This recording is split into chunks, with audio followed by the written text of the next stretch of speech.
వైకుంఠపురం దేవస్థానంలో అన్నదానం కోసం వితరణ చేస్తున్న వట్టి చెరుకూరు మండలం ముట్లూరు గ్రామానికి చెందిన గొరజాల వెంకట శివ సత్యనారాయణ చౌదరి తనను సిబ్బంది వేధించడం మానుకోవటం లేదని మరోసారి ఆరోపించారు.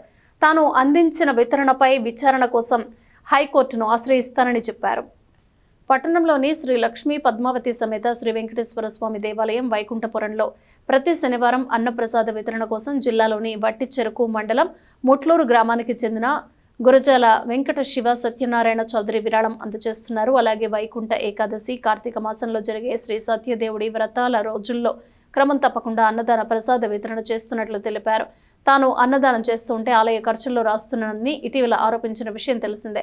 గురువారం ఆలయానికి సరుకులు తీసుకురాగా ఆలయ సిబ్బంది మళ్లీ తనను ఇబ్బంది పెట్టినట్లు విలేకరులకు తెలిపారు. నా పేరు గురజాల వెంకట శివ సత్యనారాయణ చౌదరి. మాది ముట్లూరు గ్రామం, వట్టి చెరుకూరు మండలం. నేను గత 2022 జూన్ ఆఖరి నుంచి ఈ అన్నదాన సేవ కార్యక్రమం మొదలుపెట్టి చేస్తున్నాను. నేను ప్రతి శనివారం 30 ఏళ్ళు దాకా ఖర్చు పెడుతున్నాను. మామూలుగా అన్ని సరుకులు, బియ్యము, కూరగాయలు మొత్తం నేనే నా సొంత సహస్తంతో ఇస్తున్నాను. మరి ఇలా చేస్తుంటే వైకుంఠ ఏకాదశి అప్పుడు కూడా 10,000 మందికి, 8,000 మందికి అలాగా చేస్తున్నాను.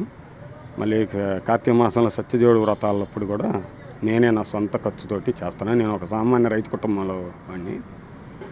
ఇప్పుడు ఈరోజు నాకు అవమానం జరిగింది. నేను మరి 400 టిక్కీలు దించాను, 300 దించాను, 250 దించాను, 350 దించాను, ఎన్నో దించా.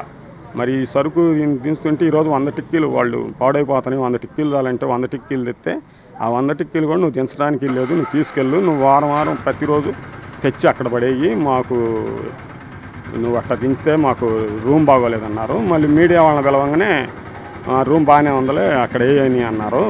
నన్ను చాలా కించపరుస్తూ, అవమానపరుస్తూ, మామూలుగా నన్ను ఏదో ఒక సులకనగా చూస్తున్నారు ప్రతి విషయంలో. అందుకని చెప్పేసి నేను మీడియాని పిలుచుకున్నాను. నా అందు దయించి దేవస్థానం మరి ఎవరో మరి పెద్ద పై అధికారులకు పెట్టినా, మరి కమిషనర్ పెట్టినా, డీసీకి పెట్టినా ఎవరు కనీసం ఏనాడు ఎంటర్ అవ్వలేదు, మమ్మల్ని అడగలేదు. ఏంది ఎలా జరుగుతుంది, ఎందుకు అని. ఎవరికేదో ఫోన్లో మాట్లాడారో ఇంకా రాను కూడా రాల. ఈ ప్రభుత్వంలో మరి సరైన ఇది లేకుండా పోయింది. ఈ సనాతన ధర్మం మరి భగవంతుడిది సొమ్ము కూడా మరి జనం కక్కుర్తిపడిపోతున్నారు.